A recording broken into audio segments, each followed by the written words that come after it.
Et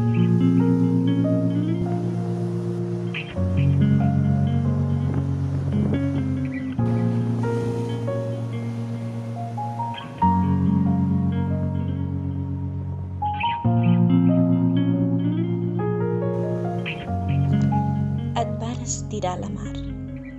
L'aigua estava molt freda i negra com la nit que amagava el Morning Star de mirades indiscretes.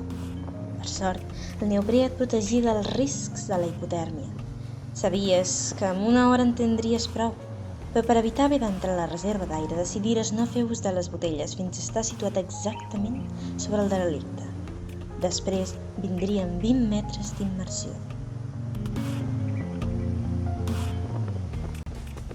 Així és com comença Cants de Sirena Negra, de Sebastià Bennassar, una novel·la molt especial publicada per Edicions Salzanar.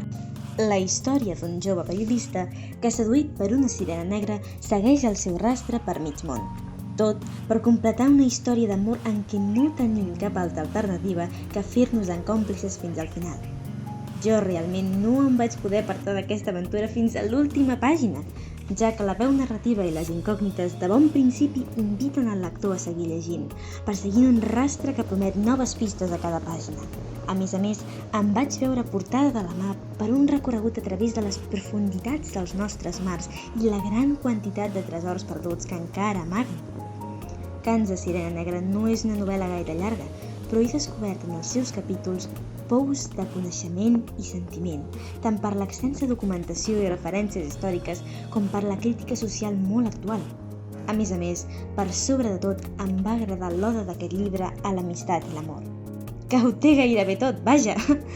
Per no mencionar l'homenatge personal de l'autor envers els millors universos de ficció de Herman Melville, Robert Louis Stevenson, Joseph Conrad, Jack London i Jules Verne.